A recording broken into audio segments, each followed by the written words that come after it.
എന്റെ പ്രിയപ്പെട്ടവരെ, നീ വീട്ടിലേക്ക് കടന്നു പോകുമ്പോ നിന്റെ മാതാപിതാക്കളോട്, നിന്റെ മക്കളോട്, നിന്റെ വേണ്ടപ്പെട്ടവരോട് ഒരു സലാം പറഞ്ഞ് കടന്നു പോകണേ. സലാം പറഞ്ഞ് കടന്നു പോകണേ. സലാം പറയാതെ വീട്ടിലേക്ക് കടക്കരുതെന്ന് പഠിപ്പിക്കുമ്പോ എന്തിനാ സഹോദരങ്ങളെ ഉമ്മാക്ക് മക്കൾ മാതാപിതാക്കൾക്ക് സലാം പറയുന്നത്? അല്ലാഹുവിന്റെ പ്രവാചകൻ പറയുന്നു, നിങ്ങൾ പരിപൂർണ്ണ മുഅ്മിനാകുന്നത് വരെ നിങ്ങൾക്ക് സ്വർഗമില്ല, സ്വർഗമില്ല. നിങ്ങൾ പരസ്പരം സ്നേഹിക്കുന്നത് വരെ നിങ്ങളുടെ ഈമാൻ പൂർണ്ണമാവുകയുമില്ല. നിങ്ങൾക്ക് ഞാനൊരു കാര്യം പറഞ്ഞു തരട്ടെ. നിങ്ങളുടെ മനസ്സിൽ സ്നേഹമൂട്ടി ഉറപ്പിക്കാൻ, മാതാപിതാക്കളോട് മക്കളുടെ മനസ്സിൽ സ്നേഹമുണ്ടാവാൻ, മക്കളോട് മാതാപിതാക്കൾക്ക് സ്നേഹമുണ്ടാവാൻ ഒരു കാര്യം ഞാൻ പറഞ്ഞു തരട്ടെ.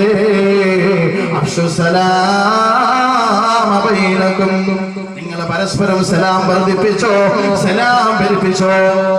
രാവിലെ സ്കൂളിൽ പോകുന്ന മക്കൾ സലാം പറയണം. ആരോട്? വീട്ടിലുള്ള മാതാപിതാക്കളോട്. തിരിച്ചു വരുമ്പോൾ ആര് കണ്ടു സഹോദരങ്ങളെ? പൊന്നാര മക്കളുടെ മയ്യത്ത് കൊണ്ട് മുമ്പിൽ വെക്കുമ്പോ ഏതുമ്മാക്കാണ് സഹിക്കാൻ പറ്റുക? ഏത് വാപ്പയാണത് സഹിക്കുക? സുബ്ഹാനല്ലാഹ്. തൊട്ടടുത്തല്ലേ 1.5 വർഷത്തിന് മുമ്പ് ചിറയൻകീഴ് പാർവതി പുത്തനാറിലേക്ക് സ്കൂൾ ബസ് മറിഞ്ഞപ്പോ ആ പൊന്നുമോന് ഭക്ഷണപ്പൊതിയുമായ കാത്തിരുന്ന പ്രിയപ്പെട്ട ഉമ്മയുടെ മുമ്പിലേക്ക്, വൈകുന്നേരം മകനെ കാത്തിരുന്ന ഉമ്മാടെ മുമ്പിലേക്ക് ആ പ്രിയപ്പെട്ട പൊന്നുമോന്റെ മൃതശരീരം കൊണ്ടുവന്ന് വെക്കുമ്പോ ആ രംഗം എന്റെ ഉമ്മമാരെ ചിന്തിച്ചു നോക്കിക്കോ, ചിന്തിച്ചു നോക്കിക്കോ. സഹോദരങ്ങളെ, മലപ്പുറം ജില്ലയിൽ ഒരു സ്ഥലത്ത് ഞാൻ പ്രഭാഷണത്തിന് പോയപ്പോ, മീൻചിറ എന്ന് പറയുന്ന സ്ഥലത്ത് ഞാൻ പ്രഭാഷണത്തിന് പോയപ്പോ ഒരു സഹോദരൻ വന്നിട്ട് ചോദിച്ചു, ഉസ്താദേ, അങ്ങയുടെ പ്രഭാഷണം ഞാൻ റെക്കോർഡ് ചെയ്തോട്ടെ, അങ്ങയുടെ പ്രഭാഷണം ഞാൻ റെക്കോർഡ് ചെയ്തോട്ടെ. ഞാൻ പറഞ്ഞു, പറ്റൂല, പ്രഭാഷണം റെക്കോർഡ് ചെയ്യാൻ ഞാൻ സമ്മതിക്കില്ല, അത് പ്രയാസമാണ്, ബുദ്ധിമുട്ടാണ്. കാസറ്റ് ഇറക്കി കച്ചവടം ചെയ്ത് ജീവിക്കാനല്ല, പക്ഷേ ഒന്ന് റെക്കോർഡ് ചെയ്തോട്ടെ, കേൾക്കാനാണ്, എന്നെന്നും കേൾക്കാനാണ്, ഒരു പ്രബോധനം എന്നോണം ജനങ്ങളിൽ എത്തിച്ചു കൊടുക്കാനാണ്. ആ സമയത്ത് ഞാൻ ചോദിച്ചു, നിങ്ങൾ ഇത്ര വലിയ ഉത്തരവാദിത്വം ഏറ്റെടുക്കാൻ കാരണമെന്താ?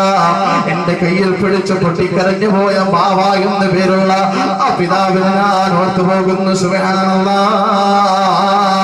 അയാളൊരു സിഡിയുടെ പരിപാടി തുടങ്ങി. അതിന്റെ പേര് മുഹമ്മദ് മുഷ്ഫിഖ് ഇസ്ലാമിക് പബ്ലിക്കേഷൻ എന്നാണ്. എന്റെ സിഡികൾ പലതും റെക്കോർഡ് ചെയ്തത് അവരാണ്. സഹോദരങ്ങളെ, ഞാൻ അവസാനം കൊടുക്കാനുള്ള കാരണം എന്തെന്നറിയോ? ആ സഹോദരൻ വന്നിട്ട് സങ്കടത്തോടെ പറഞ്ഞു, ഉസ്താദേ, എന്റെ പൊന്നുമോൻ മുഹമ്മദ് മുഷ്ഫിഖ് എന്നാണ് അവന്റെ പേര്. മലപ്പുറം ജില്ലയിലെ ഒരു ചെറിയ ഗ്രാമത്തിലാണ് ഞങ്ങൾ താമസിച്ചിരുന്നത്. ഞങ്ങളുടെ ഗ്രാമത്തിൽ നിന്ന് എന്റെ പൊന്നാര മക്കൾ സ്കൂളിലേക്ക് പോകണമെങ്കിൽ ചാലിയാർ തീരത്തുകൂടി വള്ളത്തിലൂടെ കടന്നു വേണം പോകാൻ. പാലമില്ല, ചാലിയാറിന്റെ മുകളിലൂടെ. ആ ചാലിയാറിലൂടെ സഹോദരങ്ങളെ, ചരിത്രമിറങ്ങുന്ന ഉൾപ്പുഴയാണ് ചാലിയാർ പുഴ. ആ പുഴയിലൂടെ വള്ളത്തിൽ സഞ്ചരിച്ച മുഹമ്മദ് മുഷ്ഫിഖും കൂടെയുള്ള 8ഓളം 10ഓളം 12ഓളം ചെറുപ്പക്കാരായ പൊന്നോമന മക്കളോ സ്കൂളിൽ പോകുന്നത് എല്ലാ ദിവസവും വൈകുന്നേരം മടങ്ങി വരുന്നതും ഒന്നിച്ച ഒരു ദിവസം. സുബ്ഹാനല്ലാഹ്. 4 വർഷത്തിന് മുമ്പാണ് ചാലിയാറിന്റെ തീരത്ത് കൂടി മയ്യത്തുകൾ കുമിഞ്ഞുകൂടിയത്. ആ പിഞ്ചോമന മക്കൾ സ്കൂളിലേക്ക് പോയവനാ രാവിലെ. പക്ഷേ വൈകുന്നേരം മടങ്ങി വരുമ്പോ വള്ളത്തിൽ ഇക്കരയ്ക്ക് സഞ്ചരിക്കുമ്പോ ആ വള്ളം പെട്ടെന്ന് മുങ്ങുകയാണ്. ആ വള്ളത്തിനകത്ത് പെട്ടുപോയി 8 പിഞ്ചോമന മക്കളെ മരണപ്പെടുന്നു. അതിൽ എന്റെ പൊന്നാര മകനുണ്ടായിരുന്നു, ഉസ്താദേ മുഹമ്മദ് മുഷ്ഫിഖ്.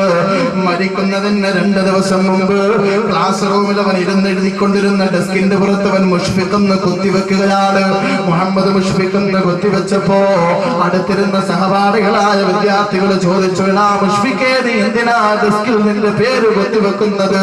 ആ പൊന്നുമോ പറഞ്ഞു, ഇനി ഞാൻ ഒരുപാട് കാലം ഈ സ്കൂളിൽ പഠിച്ചോണമെന്നില്ലല്ലോ, ഇനി ഒരുപാട് കാലം ഞാൻ ഉണ്ടായിക്കൊള്ളണമെന്നില്ലല്ലോ, അതുകൊണ്ട് ഞാൻ പോയാലും ഇൻഷാ അല്ലാഹ് എന്റെ പേരൊന്നും സ്മരിക്കാതെ ഇവിടെ ഇരിക്കട്ടെ, എന്റെ പേര് എന്നെന്നും എന്നും സ്മരിക്കപ്പെടട്ടെ എന്ന് പറഞ്ഞ് എഴുതി വെക്കുമ്പോ ആരറിഞ്ഞു സഹോദരങ്ങളെ, ചാലിയാറിന്റെ അകത്തളത്തിൽ ആ പൊന്നുമോൻ ശ്വാസം മുട്ടി മരണപ്പെടുമെന്ന്. അവസാനം വൈകുന്നേരം പ്രിയപ്പെട്ട പിതാവിന്റെ മാതാവിന്റെ മുമ്പിലേക്ക് ആ പൊന്നുമോന്റെ മൃതദേഹം കൊണ്ടുവന്ന് വെക്കുമ്പോ പൊട്ടിക്കരഞ്ഞു പോയൊരു പിതാവിനെ നിങ്ങൾ ഓർക്കുന്നുണ്ടോ? പൊട്ടിക്കരഞ്ഞു പോയ പിതാവിനെ നിങ്ങൾ ഓർക്കുന്നുണ്ടോ? ആ മയ്യത്ത് കൊണ്ടുവന്ന് വെച്ച അവസ്ഥ വല്ലാത്ത ദയനീയമാണ്. അതേ ചുഴികൾപ്പെട്ടു പോയ, അടിയൊഴിക്കപ്പെട്ടു പോയ മുഷ്ഫിക്കുന്ന പൊന്നുമോ അതിനകത്ത് കിടന്ന് മരണപ്പെടുകയാണ്. കൂടെ 8ഓളം 7ഓളം പ്രിയപ്പെട്ട കൂട്ടുകാരും സുഹൃത്തുക്കളും മരണപ്പെടുകയാണ്. എന്റെ പ്രിയമുള്ളവരെ, ആരാ മനുഷ്യനെ സംരക്ഷിക്കുന്നത്? ആരാണ് മനുഷ്യനെ നിയന്ത്രിക്കുന്നത്? അതുകൊണ്ട് ഞാൻ പറഞ്ഞു വന്ന വിഷയത്തിൽ നിന്ന് വ്യതിചലിക്കുകയല്ല. ഒരു പിതാവിന്റെ, ഒരു മാതാവിന്റെ മനസ്സിന്റെ സങ്കടം മക്കളെ നഷ്ടപ്പെടുമ്പോഴാ തിരിച്ചറിയാൻ കഴിയുന്നതെങ്കിൽ രാവിലെ സ്കൂളിലേക്ക് പോകുന്ന മോനോട് പറഞ്ഞു, ഉമ്മ അസ്സലാമു അലൈക്കും എന്ന്. അങ്ങനെ ഒരു ശീലം കൊടുക്കാം. അള്ളാഹു നിന്നെ സംരക്ഷിക്കട്ടെ മോനെ. അപ്പം മകനും തിരിച്ചു പറയുന്നു, വാപ്പാ ഉമ്മ അള്ളാഹു നിങ്ങളെയും കാക്കും, വലൈക്കും അസ്സലാം, അള്ളാഹു നിങ്ങളെയും കാക്കും. ഇത് വല്ലാത്തൊരു കാവലാണ്. മക്കൾക്ക് മാതാപിതാക്കളോട് സ്നേഹമുണ്ടാവാൻ അള്ളാന്റെ പ്രവാചകൻ പറഞ്ഞു തരുന്നു, സലാം വർദ്ധിപ്പിക്കും, സലാം വർദ്ധിപ്പിക്കും. ഭാര്യ ഭർത്താവിനോട്, ഭർത്താവ് ഭാര്യയോട്, വേണ്ടപ്പെട്ടവരോട് എപ്പോഴും സലാം പറഞ്ഞു സഹോദരങ്ങളെ അഭിമുഖീകരിക്കാൻ, അഭിസംബോധന ചെയ്യാൻ, സംസാരിക്കാൻ അള്ളാന്റെ പ്രവാചകൻ പഠിപ്പിക്കുകയാണ്. ജീവിതത്തിന്റെ വല്ലാത്തൊരു തണലല്ലേ ഉമ്മ. ഇൻഷാ അല്ലാഹ് കുറച്ചുകൂടി കടന്നു വന്നിട്ട് നമുക്ക് നിർത്താം. അല്ലാഹു ഭാഗ്യം തരട്ടെ. അല്ലാഹുവിന്റെ ഖുർആൻ പറയുന്നു, വലാ തൻഹറുഹുമാ വഖുൽ ലഹുമാ ഖൗലൻ കരീമാ. അവരോട് മയമായി മാത്രമേ നീ സംസാരിക്കാവൂ, അവരോട് മയമായി മാത്രമേ നീ സംസാരിക്കാവൂ.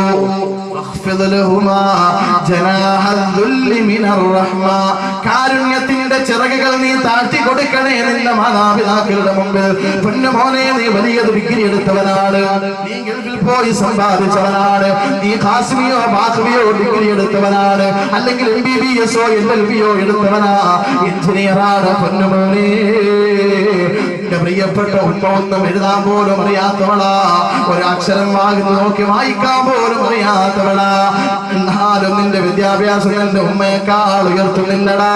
നിന്റെ ഉമ്മയെക്കാ നിന്റെ പദവി വളരുന്നില്ല മോനെ, വളരുന്നില്ല. നിന്റെ ഉമ്മ നടന്നു പോകുമ്പോ ആ ഉമ്മയുടെ കാൽച്ചുവട്ടിൽ പറ്റുന്ന മണൽത്തരികളില്ലേ, ആ മണൽത്തരികളോടും പോലും വേണാ നിന്റെ പദവി എത്തുന്നില്ല, നിന്റെ അഭിമാനം എത്തുന്നില്ല. അതുകൊണ്ട് ഉമ്മയെ ആദരിക്കണേ, ഉമ്മയെ ബഹുമാനിക്കണേ. നിനക്കുള്ള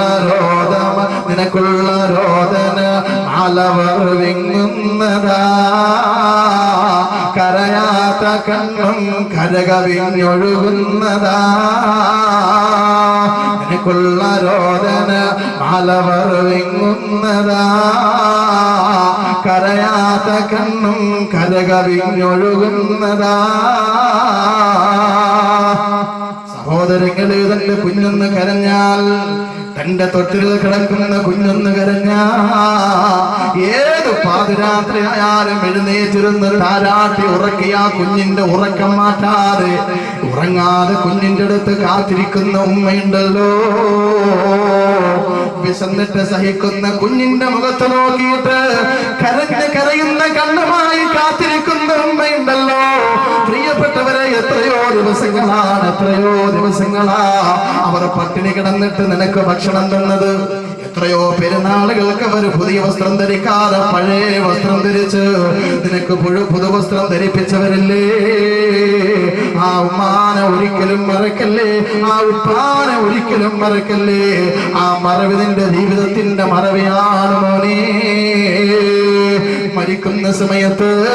മരിക്കുന്ന സമയത്ത് ഈമാനോടെ മരിക്കണ്ടേ, കലിമ പറഞ്ഞ് മരിക്കണ്ടേ, സന്തോഷത്തോടെ മരിക്കണ്ടേ.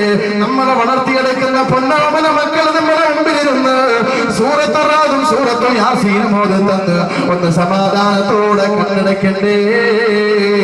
അതിന് ഉമ്മയുടെയും ഉപ്പയുടെയും നല്ല പൊരുത്തം വാങ്ങിച്ചോ.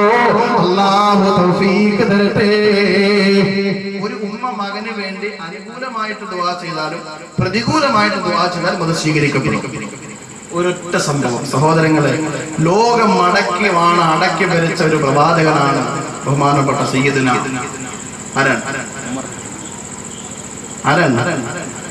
ലോകം മുഴുവനും അടക്കി ഭരിച്ച പ്രവാചകൻ മുഹമ്മദ് നബി സല്ലല്ലാഹു അലൈഹി വസല്ലം. മുഹമ്മദ് നബി സല്ലല്ലാഹു അലൈഹി വസല്ലം അല്ല, ബഹുമാനപ്പെട്ട സുലൈമാൻ അലൈഹിസ്സലാത്തു. അത് പറഞ്ഞല്ലോ, സുലൈമാൻ നബി അലൈഹിസ്സലാത്തു ലോകം അടക്കി ഭരിച്ച പ്രവാചകനാണ്. അല്ലാഹു തആല മൃഗങ്ങളെ കീഴ്പ്പെടുത്തി കൊടുത്തു, പക്ഷികളെ കീഴ്പ്പെടുത്തി കൊടുത്തു. സർവമാന ജന്തുക്കളുടെ ഈ സംസാരം മനസ്സിലാക്കാൻ സുലൈമാൻ നബിക്ക് കഴിയുമായിരുന്നു. അതുകൊണ്ടല്ലേ ഖുർആനിൽ അല്ലാഹു പറയുന്നുണ്ട്, സുലൈമാൻ നബിയും പട്ടാളവും ഒരിക്കലും ഒരു വഴിയിലൂടെ നടന്നു പോകുമ്പോൾ ഉറുമ്പിൻ കൂട്ടങ്ങൾ വരി വരിയായി ഉറുമ്പുകൾ പോകുന്നുണ്ടല്ലേ. മാവേലി സ്റ്റോറിന്റെ മുമ്പിൽ നമ്മൾ പോയി നിൽക്കുമ്പോൾ കാണുന്നത് പോലെ ഇന്നിപ്പോ മാവേലി സ്റ്റോറിന്റെ മുമ്പിൽ നിൽക്കണ്ട, കല്ലമ്പലത്തിന്റെ ബിവറേജിന്റെ മുന്നിൽ പോയി നോക്കിയാൽ മതി. എന്താ അച്ചടക്കം, സുബ്ഹാനല്ലാഹ്. റമദാനില് കല്ലമ്പലം ഭാഗത്തേക്ക് വൈകുന്നേര സമയത്ത് പോകാൻ പറ്റൂല. പക്ഷെ റമദാനിൽ അൽഹംദുലില്ലാഹ് എന്തോ ഒരു സ്വസ്ഥ വണ്ടി ഓടിക്കാനും അറിയാം. റോഡിലൂടെ കല്ലമ്പലത്തിൽ ഒരു പ്രശ്നമില്ല, കാരണം കാക്കാമാരൊന്നും പരസ്യമായിട്ട് നിൽക്കൂല. റമദാൻ മാസത്തുമ്പോ ഒളിച്ചും പാത്തൊക്കെ പോകുള്ളൂ. അപ്പൊ അതുകൊണ്ട് എന്ന് പറഞ്ഞ മാതിരി ക്യൂ ആയിട്ട് ഇങ്ങനെ ഉറുമ്പൻ കൂട്ടങ്ങൾ പോവാണ്. സുലൈമാൻ നബിയും പരിവാരങ്ങളും നടന്നു വരുമ്പോൾ സുലൈമാൻ നബി ഒരു ശബ്ദം കേൾക്കുന്നു. എന്താണ് ശബ്ദം? യാ അയ്യതുഹൻ നംലു ദുഖുലൂ മസാകിനകും ലാ യഹ്തിമന്നകും സുലൈമാൻ വജുനൂദു വഹും ലാ യശ്ഉറൂൻ. ഒരു ഉറുമ്പിന്റെ നേതാവായ ഒരു പെണ്ണ് ഉറുമ്പ് വിളിച്ചു പറയുകയാണ്, അല്ലാഹുവിന്റെ പരിശുദ്ധ ഖുർആൻ അടിവരയിട്ട് പറഞ്ഞു തരികയാണ്, സുലൈമാനും പട്ടാളവും കടന്നു വരുന്നുണ്ട്. ഉറുമ്പുകളെ കടന്നു വെക്കോ, പെട്ടെന്ന് വീട്ടിലേക്ക് നിങ്ങൾ വീട്ടിലേക്ക് പെട്ടെന്ന് കിടന്നോ. ഈ ശബ്ദം കേൾക്കാൻ ഉറുമ്പിന്റെ സൗണ്ട്. അപ്പോ എല്ലാ വസ്തുവകളുടെയും ശബ്ദം മനസ്സിലാക്കാനും എല്ലാ വസ്തുവകളെയും കീഴ്പ്പെടുത്തി കൊടുത്തതുമായ പ്രവാചകനാണ് സയ്യിദുനാ സുലൈമാൻ അലൈഹിസ്സലാം. സമർത്ഥനായ സീസറും പ്രസിദ്ധനായ ഹോമറും സമത്വമറ്റ സോളമൻ തുടങ്ങിയുള്ള വിജ്ഞരും അമർന്നുപോയി കാലചക്ര വിഭ്രമത്തിലെങ്കിലേ നമുക്ക് പിന്നെ എന്ത് ശങ്ക മാറ്റമൊന്നുമില്ലതിൽ. സമർത്ഥനായ സീസറും പ്രസിദ്ധനായ ഹോമറും സമത്വമറ്റ സോളമൻ തുടങ്ങിയുള്ള വിജ്ഞരും അമർന്നുപോയി കാലചക്ര വിഭ്രമത്തിലെങ്കിലേ നമുക്ക് പിന്നെ എന്ത് ശങ്ക മാറ്റമൊന്നുമില്ലതിൽ. ലോകമടക്കി ഭരിച്ച പ്രവാചകൻ സുലൈമാൻ അലൈഹിസ്സലാം ഒരിക്കൽ ഒരു കടൽത്തീരത്തോട് നടന്നു പോവാൻ ശ്രദ്ധിച്ചു കേൾക്കണം. കൂടെ ജിന്നുകളുണ്ട്, അതേപോലെ ഒരുപാട് പരിവാരങ്ങൾ സൈന്യവുമായി ബഹുമാനപ്പെട്ട സുലൈമാൻ നബി അലൈഹിസ്സലാം നടന്നു പോവാണ്. അപ്പൊ ഒരു കടലിന്റെ തീരത്തെത്തിയപ്പോ സുലൈമാൻ നബി അലൈഹിസ്സലാം അവിടെ നിന്നു. എന്നിട്ട് തന്റെ കൂടെയുള്ളവർ നേരെ തിരിഞ്ഞു നോക്കിയിട്ട് പറഞ്ഞു, കടലിന്റെ ഉള്ളിലേക്ക് സുലൈമാൻ നബി അലൈഹിസ്സലാം വിരൽ ചൂണ്ടിയിട്ട് പറഞ്ഞു, ഒരു ചുഴി കാണിച്ചു. ചുഴി കടലിന്റെ നടുക്കൊരു ചുഴി. ആ ചുഴിക്കകത്തേക്ക് സുലൈമാൻ അലൈഹിസ്സലാം കൈ ചൂണ്ടിയിട്ട് പറഞ്ഞു, ആ ചുഴിയുടെ അഗാധതയിൽ അടിത്തട്ടിൽ ഒരു മണിമാളികയുണ്ട്, അതാരെങ്കിലും എടുത്തോണ്ട് വരുമോ എന്ന് ചോദിച്ചു. അപ്പൊ ഒരു ജിന്ന് പറഞ്ഞു, സുലൈമാൻ നബി ഞാൻ പോവാം. ജിന്നിന് പലതും കഴിയും. ജിന്നെന്ന് പറയുന്ന സാധനമുണ്ട്. പലർക്കഥ സംശയം, ജിന്നുണ്ടോ ഇല്ലയോ. ഈ അടുത്ത് റമദാന്റെ ഇഅ്തികാഫിരിക്കാൻ വേണ്ടി കുറച്ച് പിള്ളേരുള്ളൂ. ഈ ജിന്ന് ഒന്ന് പറഞ്ഞു തരുമോ? രാത്രിയിൽ രാത്രി എന്നിട്ട് പേടിച്ച് വിറച്ച് രാവിലെ പനി പിടിക്കാനല്ലേ. ജിന്നെന്ന് പറഞ്ഞത് ഉള്ളതാണ്. അല്ലാഹു തആല ഖുർആനിൽ പറഞ്ഞ സാധനമാണ് ജിന്ന്. വമാ ഖലഖതുൽ ജിന്ന വൽ ഇൻസ ഇല്ലാ ലിയഅ്ബുദൂൻ. മനുഷ്യരെയും ജിന്നുകളെയും അല്ലാഹു പടച്ചത് അല്ലാഹുവിനെ ഇബാദത്ത് ചെയ്യാനാണ്. മനുഷ്യരെ പോലെയുള്ള ഒരു വിഭാഗമാണ് ജിന്നുകൾ. പക്ഷെ ഒരു വ്യത്യാസമുണ്ടത്, മനുഷ്യരായ നമുക്ക് ജിന്നിനെ കാണാൻ പറ്റൂല, യഥാർത്ഥ ജിന്നിനെ കാണാൻ പറ്റൂല. പിന്നെ ചിലർ പറയും ഞാൻ കണ്ടു മറ്റേ ഞാൻ കാണാൻ പറ്റൂല. കാണാൻ പറ്റും ചില ആളുകൾ. അല്ലാഹുവിന്റെ ഖുർആൻ ഇന്നഹു കാന റിജാലുൻ മിനൽ ഇൻസി യഊദൂന ബിരിജാലിൻ മിനൽ ജിന്നി ഫസാദൂഹും റഹഖാ. ജിന്നുകളുമായി ചില ആളുകൾ സംവദിക്കാറുണ്ട്. അത് അവർക്ക് അല്ലാഹു തആല കൊടുത്തൊരു കഴിവാണ്. ജിന്നിനെ പറഞ്ഞിരുന്ന ഒരുപാട് സമയം പോകും, ഞാൻ കിടക്കുന്നില്ല. അപ്പൊ ഒരു ജിന്ന് പറഞ്ഞു സുലൈമാൻ നബിയെ ഞാൻ എടുത്തോണ്ട് വരാം. ആ ജിന്ന് പോയി ഒരുപാട് ആഴത്തിൽ ചെന്നു, കണ്ടില്ല, മടങ്ങി വന്നു. സുലൈമാൻ നബിയെ കണ്ടില്ല പ്രവാചകരെ. വീണ്ടും സുലൈമാൻ നബി ചോദിച്ചു, ഇനി ആര് പോവാം? അപ്പൊ മറ്റൊരു ജിന്ന് പറഞ്ഞു, ഞാൻ പോവാം. വേറൊരാൾ ആദ്യം പോയ ആള് പോയതിന്റെ ഇരട്ടി ഭാഗം കടലിന്റെ ആഴത്തിലേക്ക് പോയി, കിട്ടിയില്ല, അയാൾ തിരിച്ചു വന്നു. മൂന്നാമത് ഖാല ഇഫ്രീത്തും മിനൽ ജിന്ന്, ജിന്നുകളുടെ കൂട്ടത്തിൽ പ്രഗൽഭനായ ജിന്നാണ് ഇഫ്രീത്ത് എന്ന് പറയുന്ന ജിന്ന്. സഹോദരങ്ങളെ, സുലൈമാൻ നബി അലൈഹിസ്സലാത്തു വസ്സലാമിന്റെ മുമ്പിൽ ഒരിക്കൽ ബിൽഖീസ് രാജ്ഞിയുടെ കൊട്ടാരം കൊണ്ടുവരാൻ ആവശ്യപ്പെട്ടപ്പോ കണ്ണടച്ച് തുറക്കുന്നതിന് മുമ്പ് ഞാൻ ബിൽഖീസിന്റെ കൊട്ടാരം കൊണ്ടുവരാമെന്ന് പറഞ്ഞ ആ പ്രവാചകന്റെ ബഹുമാനപ്പെട്ട സുലൈമാൻ നബിയുടെ ജിന്നാണ് ഇഫ്രീത്ത് ജിന്ന്. ആ ജിന്ന് പറഞ്ഞു, സുലൈമാൻ നബിയെ ഞാൻ പോയി കൊണ്ടുവരാം, ഞാൻ പോയി കൊണ്ടുവരാം. സുലൈമാൻ നബി അനുവദിച്ചു. ആ ജിന്ന് പോയി, രണ്ടുപേര് പോയതിനേക്കാൾ അപ്പുറത്തേക്ക് ആഴത്തിൽ പോയി. എന്നിട്ട് എടുത്തുകൊണ്ടുവന്നു മനോഹരമായൊരു മുത്തിന്റെ മണിമാളിക. അത് കൊണ്ടുവന്നു സുലൈമാൻ നബിയുടെ മുമ്പിൽ വെച്ചു. അതിനെന്തോ ഒരു ഭംഗിയാണ്, എന്തോ ഒരു ആനന്ദമാണ്, എന്തോ ഒരു അഴകാണ്. മുത്തിനാലും പവിഴത്തിനാലും നിർമ്മിക്കപ്പെട്ട ഒരു പൊൻകൊട്ടാരമാണ്. സുലൈമാൻ നബി അലൈഹിസ്സലാത്തു വസ്സലാം അതിന്റെ വാതിലുകൾ ഉണ്ടല്ലോ, സ്വർണ്ണത്തിനാൽ നിർമ്മിതമായ പവിത്രമായ വാതിലുകൾ അങ്ങോട്ട് തുറന്നു നോക്കുമ്പോ അതിനകത്തൊരു കസേരയിൽ ഒരു ചെറുപ്പക്കാരൻ ഇരിക്കുകയാണ്. ഒരു ചെറുപ്പക്കാരൻ ഇരിക്കുകയാണ്, തസ്ബീഹ് മാലയുമായി ഇരിക്കുകയാണ്. അയാളുടെ മുമ്പിൽ ഒരു പാത്രം ഇരിപ്പുണ്ട്, അതിനകത്ത് സുഭിക്ഷമായ പഴവർഗ്ഗങ്ങളുമുണ്ട്. അയാൾ അങ്ങനെ ഇബാദത്തിലും അതേപോലെ തസ്ബീഹുമായി കഴിയുമ്പോ സുലൈമാൻ നബി അയാളോട് ചോദിച്ചു, ഒന്ന് ഇറങ്ങി വരുമോ, ഇറങ്ങി വരുമോ? അയാൾ ഇറങ്ങി വന്നു സുലൈമാൻ നബിയുടെ മുമ്പിൽ. അല്ലാഹുവിന്റെ പ്രവാചകൻ സുലൈമാൻ അലൈഹിസ്സലാം അയാളോട് പറയുകയാണ്, അഖ്ബിർനി അൻ അഹ്വാലിക, നിന്റെ ജീവിതത്തിന്റെ അനുഭവങ്ങളൊന്ന് പങ്കുവെക്കുമോ? നീ എങ്ങനെയാണ് ഇതിനകത്ത് പെട്ടത്? നീ എങ്ങനെയാണ് കടലിന്റെ ആടികൾ സുഖമായി കഴിയുന്നത്? ആരാണ് നിനക്ക് ഭക്ഷണം തരുന്നത്? ആരാണ് നിനക്ക് വായു തരുന്നത്? ആരാണ് നിനക്ക് കുടിവെള്ളം തരുന്നത്? അയാൾ പറഞ്ഞു തുടങ്ങി, സുലൈമാൻ നബിയേ, മാനെ വേദനിപ്പിക്കുന്ന ചെറുപ്പക്കാരാ, വാപ്പയോട് പുച്ഛത്തോടെ മുഖം തിരിക്കുന്ന മനുഷ്യരെ, ഉമ്മയും ഉപ്പയും വീട്ടിലൊരു ഭാരമായി കാണുമ്പോ, ഭാര്യയുടെ വാക്ക് കേട്ടിട്ട് ഉമ്മ ഒരു ഭാരമായി കാണുമ്പോ, പ്രിയപ്പെട്ട പിതാവിനെ പടിയടച്ച പിണ്ടം വെക്കുന്ന കാലത്ത് എന്റെ പ്രിയപ്പെട്ട മുസ്ലിം യുവാക്കളെ, അറിയണോ, അറിയണോ? സുലൈമാൻ നബിയോട് അയാൾ പറഞ്ഞു തുടങ്ങുകയാണ്, സുലൈമാൻ നബിയേ, ഞാൻ ഒരേ ഒരു മകനാ. എന്റെ പിതാവ് ചെറുപ്പത്തിലെ മരണപ്പെട്ടു പോയതാണ്. എന്റെ ഉമ്മയാണ് എന്നെ വളർത്തിയത്. എനിക്ക് വേണ്ടി എന്റെ ഉമ്മ ഒരുപാട് കഷ്ടപ്പെട്ടിട്ടുണ്ട്, പ്രയാസപ്പെട്ടിട്ടുണ്ട്.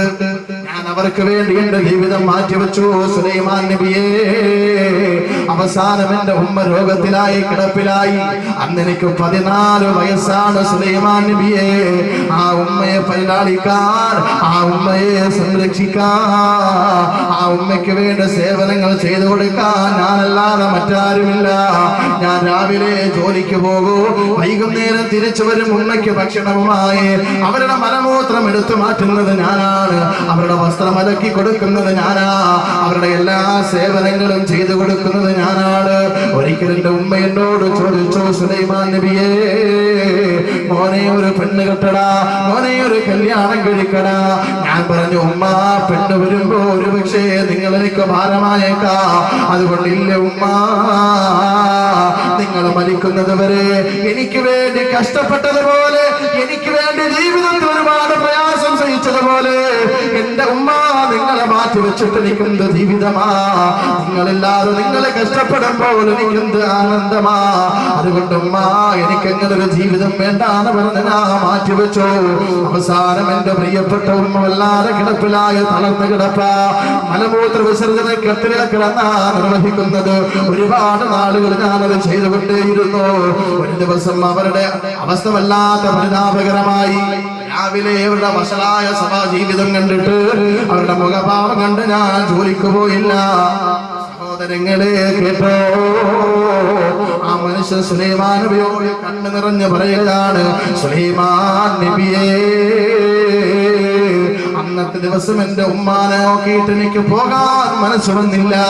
ഞാൻ പെട്ടെന്ന് എന്റെ ഉമ്മാടെ അടുത്തിരുന്നു. അവരുടെ അടുത്തിരുന്ന് തസ്ബീഹ് ചൊല്ലാൻ തുടങ്ങി.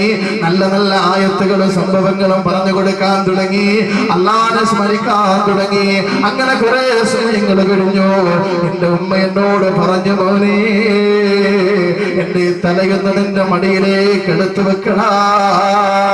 അവസാന നിമിഷമാണെന്ന് എനിക്ക് മനസ്സിലായി നബിയെ. എന്റെ ഉമ്മാടെ തല ഞാനെടുത്ത് എന്റെ മടിയിലേക്ക് വെച്ചപ്പോ അവരുടെ കണ്ണ് നിറഞ്ഞു. അവര് ഇരു ദൃഷ്ടികളും ആകാശത്തിലേക്ക് ഉയർത്തിക്കൊണ്ട് ചുണ്ടു ചലിപ്പിക്കുകയാണ്. അല്ലാഹുവേ, അല്ലാഹുവേ, അല്ലാഹുവേ, എന്റെ പൊന്നുപോൽ എനിക്ക് വേണ്ടി ജീവിച്ചവനാ. അവൻ എനിക്ക് വേണ്ടി ജീവിതം മാറ്റി വെച്ചവനാ. അതുകൊണ്ട് യാ അല്ലാഹ്, ദുനിയാവിൽ എനിക്ക് അവൻ ചെയ്ത സേവനത്തിന്റെ പകരമായി ദുനിയാവിൽ വെച്ച് തന്നെ അവന്റെ ആഖിറത്തിന്റെ പരദീസയുടെ അല്പം അവന് കൊടുത്ത് നീ സന്തോഷിപ്പിക്കണേ അല്ലാഹ്. സമയത്ത് അതാ എന്റെ ഉമ്മ ഷഹാദത്തിന്റെ വചനം പറഞ്ഞ് കണ്ണടയ്ക്കുകയാണ്. അവരെ ഞാൻ അടക്കി സുലൈമാൻ നബിയേ. എന്നിട്ട് ഞാൻ എന്റെ ഉമ്മയുടെ മയ്യത്ത് കൊണ്ടുപോയി കബറടക്കിയിട്ട് ഏകനായി പോയ ഞാൻ, ആരുമില്ലാത്ത ഞാൻ, എനിക്ക് ഉപ്പയില്ലല്ലോ, സഹോദരങ്ങളില്ലല്ലോ, വേണ്ടപ്പെട്ടവരില്ലല്ലോ. ഉമ്മയുടെ വിയോഗം എന്നെ വല്ലാതെ തളർത്തി, എന്നെ വല്ലാതെ വേദനിപ്പിച്ചു. പക്ഷെ എന്നാലും മനസ്സുകൊണ്ട് ദുഃഖം കടിച്ചമർത്തിക്കൊണ്ട് ഞാൻ നടന്നു പോകുകയാണ്. ഈ കടൽ തീരത്ത് കൂടി നടന്നു വരുമ്പോ ഇവിടെ ഞാൻ എത്തി എങ്ങനെ ഒറ്റയ്ക്കിരിക്കുകയാണ്. കണ്ണ് നിറഞ്ഞു സുലൈമാൻ നബിയെ. അസുഖത്തിൽ കിടക്കുമ്പോഴും എന്റെ തണലായിരുന്നു എന്റെ ഉമ്മ. അസുഖത്തിൽ കിടക്കുമ്പോഴും എഴുന്നേക്കാൻ കഴിയാതെ കിടക്കുമ്പോഴും എന്റെ ജീവിതത്തിന്റെ തണലായിരുന്നു നബിയെ എന്റെ ഉമ്മ. ആ ഉമ്മയുടെ വിയോഗം എന്നെ പിടിച്ചു കുലുക്കി. ഞാൻ ഏകാന്തനായ കടൽത്തീരത്ത് വന്നിരിക്കുമ്പോ ഓളം തട്ടി ഈ മണിമാളിക എന്റെ മുമ്പിലേക്ക് കടന്നു വരികയാണ്. തിരമാല എന്റെ മുന്നിലെത്തിച്ചു. ഞാൻ അതിന്റെ അടുത്തേക്കൊന്ന് അത്ഭുതം കൂടി കൊണ്ട് ചെന്ന് നോക്കുകയാണ്. സുബ്ഹാനല്ലാഹ്, അതിന്റെ മനോഹാരിതയിൽ ഞാൻ നോക്കി നിന്ന് പോയി. എന്റെ കണ്ണഞ്ചി പോയി. അവസാനം അതിന്റെ പരിശുദ്ധമായ സ്വർണത്തിന്റെ കവാടമില്ലേ, ആ കവാടം ഞാനൊന്ന് മെല്ലെ തുറന്നു സുലൈമാൻ നബിയേ. അത് തുറന്നപ്പോ അതിനകത്തു നിന്ന് എന്തോ ഒരു പരിമളമാണ്, എന്തോ ഒരു സുഗന്ധമാണ്, എന്തോ ഒരു രസമുള്ള കസേരയാണ്. ഞാൻ അതിനകത്തേക്കൊന്ന് കയറി നോക്കാൻ ആഗ്രഹം പ്രകടിപ്പിച്ചു. അങ്ങനെ അതിനകത്തേക്കൊന്ന് കയറേണ്ട താമസം സുലൈമാൻ നബിയെ ഒരു ഭയാനകമായ കാറ്റ് വന്നു. ആ കൊട്ടാരത്തിന്റെ വാതിലങ്ങ് അടഞ്ഞു സുലൈമാൻ നബിയെ. പിന്നെ എന്താ ഉണ്ടായതെന്ന് എനിക്കറിയില്ല. എനിക്ക് വിശക്കുമ്പോ എന്റെ മുമ്പിലിരിക്കുന്ന പാത്രത്തിൽ ഫ്രൂട്ട്സുകൾ വരികയാ.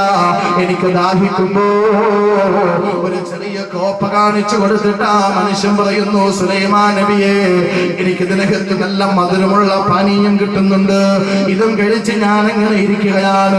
സുലൈമാൻ നബിയുടെ കാലമാ, നമസ്കാരം നിർബന്ധമില്ലാത്ത കാലമാ, നോമ്പ് നിർബന്ധമില്ലാത്ത കാലമാ, സക്കാത്ത് നിർബന്ധമില്ലാത്ത കാലമാ. ആ ചെറുപ്പക്കാരൻ അതേപോലെ സുഖിച്ചു കഴിയുകയാണ്. സുലൈമാൻ നബി അലൈഹിസ്സലാത്തു വസ്സലാം ആ സഹോദരനെ മുസാഫഹത്ത് ചെയ്തു. എന്നിട്ട് തിരിച്ച് കയറ്റിയിരുത്തിയ കൊട്ടാരത്തിന്റെ അകത്ത്. എന്നിട്ട് വാതിലങ്ങ് അടച്ചു. ഇഫ്രീത്തിനോട് പറഞ്ഞു, ഇഫ്രീത്തേ, ഇരുന്ന സ്ഥലത്ത് കൊണ്ടുപോയി മണിമാളിക വെച്ചിട്ട് വരിക. സഹോദരങ്ങളെ, ഇഫ്രീത്ത് എന്ന ജിന്നുണ്ടല്ലോ, ആ മണിമാളികയും എടുത്തുകൊണ്ട് കടലിന്റെ ആഴയിലേക്ക് ആന്നു പോവുകയാണ്. ഇത് കണ്ടിട്ട് സുലൈമാൻ അലൈഹിസ്സലാത്തു വസ്സലാമിന്റെ മുമ്പിൽ കൂടി നിന്ന സഹാബാക്കളും അനുയായികളും എല്ലാം അമ്പരന്ന് നിൽക്കുകയാണ്. എന്താ സുബ്ഹാനല്ലാഹ് കേൾക്കുന്നത്? അവസാനം അവരോട് അമ്പരന്ന് നിന്ന് പോയ ആളുകളോട് സുലൈമാൻ നബി അലൈഹിസ്സലാത്തു വസ്സലാം പറഞ്ഞു കൊടുക്കുകയാണ്, എന്റെ പ്രിയപ്പെട്ട സഹാബാ, മാതാവിന്റെ മനസ്സ് വേദനിച്ചു കൊണ്ടുള്ളൊരു ദുആ ഉണ്ടല്ലോ.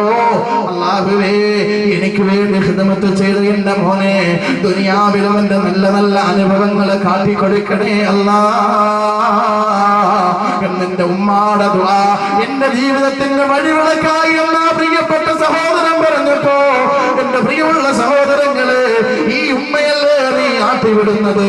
ആ ഉമ്മയല്ലേ നീ ആട്ടിവിടുന്നത്? ആ ഉമ്മയുടെ മുഖത്തേക്കല്ലേ നീ കാൽക്കുചുടുക്കുന്നത്? ആ ഉപ്പയോടല്ലേ കിളവാന പറഞ്ഞ് മിണ്ടാതിരിക്കുന്ന പറഞ്ഞ് ആട്ടിവിടുന്നത്? വലാ തൻഹറുമാ, അവരെ ഒരിക്കലും നീ ആട്ടിവിടരുതേ. കുല്ലഹുമാ ഖൗലൻ കരീമാ, മയമായ കാരുണ്യത്തിന്റെ വാക്ക് മാത്രമേ നീ അവരോട് പറയാവൂ. മാത്രമല്ല വഖുർ റബ്ബിർഹംഹുമാ കമാ റബ്ബയാനി സഗീറ. മരിച്ചാൽ തീരുന്നോ? പിതാവ് മരിച്ചാൽ, വാപ്പ മരിച്ചാൽ, ഉമ്മ മരിച്ചാൽ നിന്റെ എല്ലാ ദുആയിലും അല്ലാഹുവേ റബ്ബിർഹംഹുമാ കമാ റബ്ബയാനി സഗീറ, റബ്ബയാനി സഗീറ, അവരെന്നെ പോറ്റിയതുപോലെ അല്ലാഹുവേ നീ അവരോട് കരുണ ചെയ്യണേ അല്ലാഹ്. ചെറുപ്പകാലഘട്ടത്തിൽ അവരെന്നെ പോറ്റിയതുപോലെ. ഇവിടെ അല്ലാഹ് പ്രയോഗിച്ച വാക്കെന്താണ്? റബ്ബയാനി. റബ്ബ് എന്ന് പറഞ്ഞാൽ നമുക്കറിയാം അല്ലാഹുവിന്റെ പേരാണ്. അല്ലാഹുവിനെ പറ്റി നമ്മൾ പറയുന്ന പേരാണ് റബ്ബ്. അല്ലാഹു പരിപാലിക്കുന്നവൻ. റബ്ബിന്റെ അർത്ഥം എന്താണ്? പരിപാലിക്കുന്നവൻ, സംരക്ഷിക്കുന്നവൻ, കാത്തുരക്ഷിക്കുന്നവൻ എന്നൊക്കെയാണ് അർത്ഥം. ആ പദം സ്വന്തം ഉമ്മയെ പറ്റി, ബാപ്പയെ പറ്റി അല്ലാഹു പറഞ്ഞു. കമാ റബ്ബയാനി സഗീറാ, അല്ലാഹുവേ റബ്ബിർഹംഹുമാ, രണ്ടുപേർക്ക് നീ കരുണ ചെയ്യണേ അല്ലാഹ്. കമാ റബ്ബയാനി സഗീറാ, ചെറുപ്പത്തിൽ അവരെന്നെ പോറ്റിയതുപോലെ. അപ്പൊ അല്ലാഹുവിന്റെ സ്നേഹത്തിനോട് അടുത്ത സ്നേഹം സഹോദരങ്ങളെ ഒരു ഉമ്മ, ഒരു ഉപ്പ തന്റെ മകനോട് കാണിക്കുന്നു, കുഞ്ഞിനോട് കാണിക്കുന്നു. അത് തിരിച്ചു കൊടുക്കാൻ നീ ബാധ്യസ്ഥനാണ്. അത് തിരിച്ചു കൊടുക്കാൻ ബാധ്യസ്ഥനാണ്. സുഹൃത്തുക്കളും വേണ്ടപ്പെട്ടവരും കൂട്ടുകാരും ഒക്കെ കൂടുതലായി വന്നപ്പോ മാതാവും പിതാവും ഒരു ഭാരമായി പോകുന്ന കഥ അള്ളാഹുവിന്റെ പ്രവാചകൻ 14 നൂറ്റാണ്ട് മുമ്പ് പറഞ്ഞു. ഈ ലോകം അവസാനിക്കാൻ കുറെ കാരണങ്ങൾ പറഞ്ഞു. അതിൽപ്പെട്ട 2 എണ്ണം മുത്തുനബി പഠിപ്പിച്ചു. വഅദ്നാ സദീഖഹു വഅഖ്സാ അബാ, വഅദ്നാ സദീഖഹു വഅഖ്സാ അബാ, സുഹൃത്തുക്കളെ ചേർത്ത് തോളോട് ചേർത്ത് കെട്ടിപ്പിടിക്കും. എന്നിട്ട് വഅഖ്സാ അബാ, പിതാവിനെ മാറ്റി നിർത്തും. ഉപ്പ ഒരു ഭാരമാകും, ഉപ്പ ഒരു അപമാനമാകും. മാത്രമല്ല വഅഖറമഹു വഅതാ സൗജതുഹു, അനുസരിക്കുകയും ഉമ്മാനെ തെറി പറയുകയും ചെയ്യുന്ന കാലം വന്നാണ്. ഇന്ന് എല്ലാ വീടുകളിലും എല്ലാ സ്ഥലങ്ങളിലും ഒക്കെ നടക്കുന്നത് അത് തന്നെ സഹോദരങ്ങളെ. അതുകൊണ്ട് ഉമ്മയുടെയും ഉപ്പയുടെയും ഒരു ദുആ, അത് വല്ലാത്ത ഒരു അനുഭൂതിയാണ്. മക്കളെ സംബന്ധിച്ചിടത്തോളം മാതാപിതാക്കളുടെ മനസ്സിന്റെ ആഗ്രഹം, ഒരു മകൻ തന്റെ മാതാവിന് വേണ്ടി, ഞാനിപ്പോ ആഗ്രഹിച്ചു എന്റെ പിതാവ് മരണപ്പെട്ടു, അല്ലാഹു പുറത്തു കൊടുക്കട്ടെ. ഈ സദസ്സിലുള്ള പലരുടെയും ഉപ്പമാർ ഖബറിലാണ്, ഉമ്മമാർ ഖബറിലാണ്. അല്ലാഹു ഈ സദസ്സിന്റെ പ്രഭ പോലെ, പ്രകാശം പോലെ ആ ഖബറുകളെയും അല്ലാഹു പ്രകാശിപ്പിക്കട്ടെ. സഹോദരങ്ങളെ, മരിക്കുന്നത് വരെയും മാതാപിതാക്കളെ പറ്റിയുള്ള ദുആ മറക്കാതിരിക്കുക. മാതാപിതാക്കളെ മറന്നുകൊണ്ടുള്ള ഒരു ദുആയും അല്ലാഹു സ്വീകരിക്കുകയില്ല. അല്ലാഹുവേ എന്റെ വാപ്പാക്ക് നീ പുറത്തു കൊടുക്കണേ, എന്റെ ഉമ്മാക്ക് പുറത്തു കൊടുക്കണേ എന്ന് പറയാതെ എന്തൊക്കെ ചോദിച്ചാലും, എത്ര കൈനീട്ടിയാലും, എത്ര ലൈലത്തുൽ ഖദ്ർ സജീവമാക്കിയാലും, എത്രയെല്ലാം സദഖകൾ ചെയ്താലും അല്ലാഹു സ്വീകരിക്കുകയില്ല. ഖുർആനിൽ 3 സ്ഥലത്ത് ഒന്നോട് അല്ലാഹു ചേർത്ത് പറഞ്ഞിട്ടുണ്ട്. ഈ ചേർത്ത് പറഞ്ഞ കാര്യങ്ങൾ ഒന്നൊഴിവാക്കിയിട്ട് മറ്റേത് സ്വീകരിച്ചാൽ അല്ലാഹു സ്വീകരിക്കുകയില്ല. ഒന്നാമത്തത് അത്തി അല്ലാഹു അത്തിഉർ റസൂൽ, അല്ലാഹുവിനെ അനുസരിക്കുക, പ്രവാചകനെ അനുസരിക്കുക. ഒരാൾ അല്ലാഹുവിനെ അനുസരിച്ചു, പ്രവാചകനെ വേണ്ട, അല്ലെങ്കിൽ പ്രവാചകനോട് വലിയ ഇഷ്ടമാണ്, അല്ലാഹുവിനെ വേണ്ട, അല്ലാഹുവിനെ അനുസരിക്കുന്നില്ല, അവന്റെ ഒരു ഇബാദത്തും അല്ലാഹുക്ക് വേണ്ട, ഒരു ഇത്താഅത്തും അല്ലാഹുക്ക് വേണ്ട. രണ്ടാമത്തത് അഖീമുസ് സ്വലാത്ത വആതുസ് സകാത്ത്, നമസ്കാരം നിലനിർത്തണം, സകാത്ത് കൊടുക്കണം. നമസ്കാരമില്ലാത്തവന്റെ സകാത്തും അല്ലാഹുക്ക് വേണ്ട, സകാത്ത് കൊടുക്കാത്തവന്റെ നമസ്കാരവും അല്ലാഹുക്ക് വേണ്ട. രണ്ടും പൂർണ്ണമാണ്. മൂന്നാമത്തതോ അനിഷ്കുർലി വലിവാലിദൈക്, എനിക്ക് നീ നന്ദി രേഖപ്പെടുത്തണേ, എന്നെ അനുസരിക്കണേ. നിന്റെ മാതാപിതാക്കൾക്കും നീ നന്ദി രേഖപ്പെടുത്തണേ. മാതാപിതാക്കളെ അകറ്റി നിർത്തിയിട്ട് എത്ര റമളാനിൽ സുജൂദ് ചെയ്താൽ എന്താ? മാതാപിതാക്കളെ വേദനിപ്പിച്ചിട്ടും വിഷമിപ്പിച്ചിട്ടും സഹോദരങ്ങളെ, എത്രയെല്ലാം ഇബാദത്തുകൾ ചെയ്താൽ റമളാൻ മുഴുവനും പള്ളി പോയി ഇഅ്തികാഫ് ഇരുന്നാലും അല്ലാഹു സ്വീകരിക്കുകയില്ല. അപ്പോ മാതാപിതാക്കൾ നമുക്കെതിരെ ദുആ ചെയ്താലും അത് ഫലമാണ് എന്ന് നാം പറഞ്ഞു. മാതാപിതാക്കൾ നമുക്ക് അനുകൂലമായി ദുആ ചെയ്താൽ അത് നമുക്ക് അനുഗ്രഹമാണ്, അത് നമ്മൾ പറഞ്ഞു. പിന്നെ എല്ലാവരുടെയും മനസ്സിന്റെ തേട്ടവും നേട്ടവും ആഗ്രഹവും പ്രതീക്ഷയും ഒക്കെയാണ് നമ്മുടെ സന്താനങ്ങൾ, നമ്മുടെ മക്കൾ. അല്ലേ? മാതാപിതാക്കളെക്കാൾ മക്കൾക്ക് സ്ഥാനം കൊടുക്കുന്ന അവസ്ഥ ഇന്ന് എല്ലാ വീടുകളിലും അങ്ങനെയാണ്. എല്ലാ വീടുകളിലും അങ്ങനെ പ്രായമെത്തുമ്പോ പ്രായാധിക്യമെത്തിയ ഉപ്പയും ഉമ്മയും അവസാനം തന്റെ മക്കളെ സ്കൂളിൽ കൊണ്ടുപോകാനും തിരിച്ചു വരാനും വിധിക്കപ്പെട്ട ജോലിക്കാരായി മാറുന്ന ദയനീയമായ അവസ്ഥ. എന്ന് പറഞ്ഞാൽ അവരെ സ്കൂളിലേക്ക് കൊണ്ടുപോകരുതെന്നോ വിടരുതെന്നോ എന്നല്ല, അതിനുവേണ്ടി മാത്രമുള്ള ഒരു ഉപകരണമാക്കി മാതാപിതാക്കളെ കാണുന്ന ദയനീയമായ ഒരു ചിത്രം ഇന്ന് ലോകത്ത് വളർന്നു വന്നുകൊണ്ടിരിക്കുകയാണ്. മക്കൾക്ക് മാതാപിതാക്കൾ ഭാരമാണ്. തന്റെ മക്കളെ ഓമനിക്കുമ്പോ സഹോദരങ്ങളെ ഉമ്മ വല്ലാതെ പ്രയാസപ്പെട്ട് അസുഖം പിടിച്ചു കിടക്കുകയാണ്. ഇന്നേ വരെ തിരിഞ്ഞു നോക്കിയിട്ടില്ല. ഇന്നേ വരെ ഉമ്മ നിങ്ങൾക്ക് വേദനയിൽ ഞാനിതാ പങ്കാളിയാവുന്നുവെന്ന് പറഞ്ഞിട്ടില്ല. തന്റെ പൊന്നുപോലെന്ന് വേദനിച്ചപ്പോ തന്റെ പ്രിയപ്പെട്ട കണ്ണായ കരളായ മകന്റെ കണ്ണ് നിറഞ്ഞപ്പോ അത് താങ്ങാൻ നിനക്ക് കഴിയുന്നില്ല അല്ലേ? പക്ഷേ അല്ലാഹുവിന്റെ പ്രവാചകൻ പറയുന്നു, തന്റെ മക്കളെ സ്നേഹിക്കുകയാണ് ഉമ്മാനെ മാറ്റിവെച്ചിട്ട്. ഇവിടെ രണ്ട് കാര്യങ്ങളുണ്ടെന്ന്. ഒരു പുരുഷനെ സംബന്ധിച്ചിടത്തോളം ഏറ്റവും വലിയ ബാധ്യത ഉമ്മ തന്നെയാണ്. മരിക്കുന്നത് വരെയും, മരണം വരെയും ഉമ്മയാണ് ഒന്നാം സ്ഥാനം. ഭാര്യയല്ല, പിതാവല്ല, ആരുമല്ല, ഉമ്മ തന്നെയാണ്. സഹോദരങ്ങളെ, ഒരു പെണ്ണിനെ സംബന്ധിച്ചിടത്തോളം ചെറിയ വ്യത്യാസമുണ്ട്. ഒരു പെണ്ണിനെ സംബന്ധിച്ചിടത്തോളം വിവാഹം വരെ ഉമ്മയും ഉപ്പയുമാണെങ്കിൽ വിവാഹം ഭർത്താവായി മാറും. ഏറ്റവും വലിയ ബാധ്യത ഭർത്താവാണ്, പിന്നെയാണ് ഉമ്മയും ഉപ്പയും. സഹോദരങ്ങളെ, അല്ലാഹുവിന്റെ പ്രവാചകൻ പഠിപ്പിക്കുകയാണ്, 3 വിഭാഗം ആളുകൾ അല്ലാഹുവിന്റെ മുന്നിൽ വരുമ്പോ സലാസു ദഅവാത്തിൻ മുസ്തജാബാത്തുൽ ലാ ശക്ക ഫീഹിൻ. ഹബീബായ പ്രവാചകൻ പഠിപ്പിക്കുന്നു, 3 ദുആകൾ അല്ലാഹു തള്ളിക്കളയുകയില്ല. ലാ ശക്ക ഫീഹാ, അതിൽ ഒരു സംശയവുമില്ല, ഒരു സംശയവും വേണ്ട. 3 ദുആ ആകാശ ലോകത്തേക്ക് പറഞ്ഞെത്തേണ്ട താമസം അല്ലാഹു കബൂലാക്കുകയാണ്. ഒന്നാമത്തെ ദഅവത്തുൽ മദ്ലൂം, ആക്രമിക്കപ്പെട്ടവന്റെ ദുആ, നിരപരാധിയുടെ ദുആ അല്ലാഹു തീർച്ചയായും സ്വീകരിക്കും. രണ്ടാമത്തേതോ ദഅവത്തുൽ മുസാഫിരി, യാത്രക്കാരന്റെ ദുആയാണ്. യാത്രയിൽ വല്ലാത്തൊരു ദുരന്തമാണ്, ദുരിതമാണ്. ആ യാത്രക്കിടയിൽ നമസ്കരിച്ച് ദുആ ചെയ്യുമ്പോ ആ ദുആ അല്ലാഹു തള്ളിക്കളയില്ല, തള്ളിക്കളയില്ല. ദഅവത്തുൽ വാലിദൈനി അലാ വലദിഹിമാ, മക്കൾക്ക് വേണ്ടി മാതാപിതാക്കൾ ചെയ്യുന്ന ദുആ, ഇത് രണ്ടും അല്ലാഹു തള്ളിക്കളയില്ല. അപ്പൊ മക്കൾക്ക് സ്ഥാനം കൂടുതൽ കൊടുക്കുകയും ഉമ്മയും ഉപ്പയും ഒരറ്റത്തെ ചവിട്ടത്തേക്കപ്പെടുകയും ചെയ്യുന്ന സാഹചര്യം പല വീടുകളിലും. അതിന്റെ ഭവിഷ്യത്ത് എന്താണ്?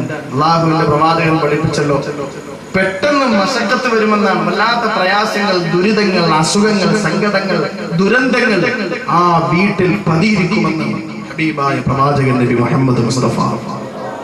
മാതാപിതാക്കളെ ആദരിക്കാത്ത വീട്ടിൽ ആക്സിഡന്റുകൾ വർദ്ധിക്കും, മാറാ രോഗങ്ങൾ വർദ്ധിക്കും, മാറാ ദുഃഖങ്ങൾ വർദ്ധിക്കും, തീരാത്ത കണ്ണുനീരിൽ കലർന്ന വീടായി മാറും ആ വീടെന്ന് 14 നൂറ്റാണ്ട് മുമ്പ് അല്ലാഹുവിന്റെ പ്രവാചകൻ പറഞ്ഞു തരുമ്പോ, എന്റെ പ്രിയപ്പെട്ട പെരുങ്കുളത്തെ പവിത്രമായ സദസ്സിന്റെ ശബ്ദം കേൾക്കുന്ന എന്റെ പ്രിയപ്പെട്ട മുസ്ലിമീങ്ങളെ, ഉമ്മയുടെ കണ്ണ് നിറയാൻ അനുവദിക്കല്ലേ, ആ കണ്ണ് നിറയാൻ അനുവദിക്കല്ലേ. ഉപ്പാന്റെ മനസ്സ് വേദനിക്കാൻ നീ അനുവദിക്കല്ലേ. ഞാൻ കാരണമായി അല്ലാഹുവേ എന്റെ ഉമ്മാടെ മനസ്സ് വേദനിക്കാൻ ഇടവരുത്തല്ല എന്ന് ദുആ ചെയ്തോ സഹോദരങ്ങളെ. എങ്ങാനും ദേഷ്യം വന്നിട്ട് നീ ഗുണം പിടിക്കത്തില്ലടാ നിന്റെ ഉമ്മയോ ഉപ്പയോ പറയേണ്ടി വന്നാ പറഞ്ഞു പോയാ പിന്നെ രക്ഷ എവിടെയാണ്? പിന്നെ മോചനം എവിടെയാ? പിന്നെ സഹായം എവിടെയാ? പിന്നെ വല്ലാത്ത ദുരന്തങ്ങളല്ലേ. ഉമ്മാടെ ഉപ്പാടെ മനസ്സ് വേദനിപ്പിച്ചിട്ട് പൊന്നാര മക്കളുടെ കൂടെ സന്തോഷത്തോടെ ജീവിക്കാമെന്ന പ്രതീക്ഷ വേണ്ട. അവരുടെ സ്നേഹം നിരന്തരമായി കാണാമെന്ന വ്യാമോഹം വേണ്ട. അത് വ്യാമോഹമാണ്, ആഗ്രഹിക്കണ്ട. അതുകൊണ്ട് സഹോദരങ്ങളെ, മക്കളുടെ സ്ഥാനം പോലും മാതാപിതാക്കൾക്ക് കൊടുക്കാത്ത വീട് തീരാ ദുഃഖത്തിന്റെ വീടാണ്.